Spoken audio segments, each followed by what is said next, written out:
Business operators using the Tanzania Port have hailed the planned changes to be implemented by the Ports Authority by the end of this year. The changes include payment for cargo from their home countries without necessarily having to physically be present at the port in Dar es Salaam. What went wrong? Taking the customer for granted. This went as deep as loosened security and safety at the port. From Rwanda, I remember there is a company that is dealing with the minerals. Some years back, lost 4 containers worth of minerals. But I can tell you, this is now history. It cannot happen again. We have improved in many areas, including safety and security. Recently, there was a case of attempted theft of minerals again from Rwanda, but this one was stopped.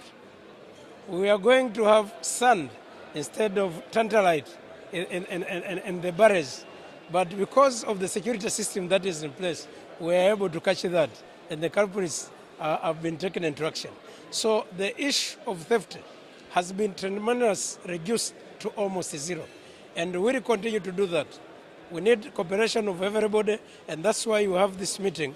One of the areas that we are going to be discussing is the continued tightening of security, so that not even a single matchbox is stolen from any angle within and outside the port. The 3 days Transit Market Stakeholders Forum that opened on Tuesday in Dar es Salaam has attracted delegations from 8 countries, among them traders and industrialists. All of them here to share experience and also make their case to the Tanzanian Ports Authority. As a private sector from Rwanda, we need to reduce the time used, to reduce the cost of verification of our cargo, to reduce the cost of port charges, to increase the days, free days, when our cargo is in the port.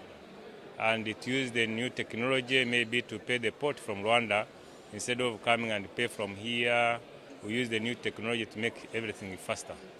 So this challenge is being tackled, but they are on 3-way bridges.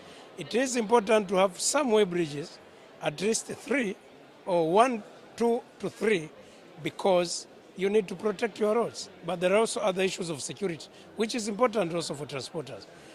What is important is not the number of way bridges, but how much time you spend on the way bridges. So what Tanzania has done is to do the way in motion technology, which at the moment we had one working very well at the coastal region in Vigwaza. You don't stop more than 5 to 10 minutes.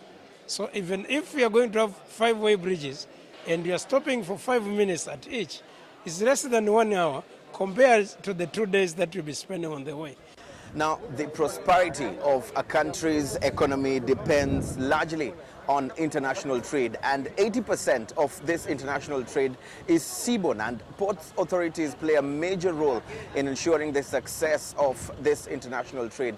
Now, the Dar Port, or officials at the Dar Port, really hope that this field tour with stakeholders will go a long way in changing the perception about the port and also improving the services that are offered here.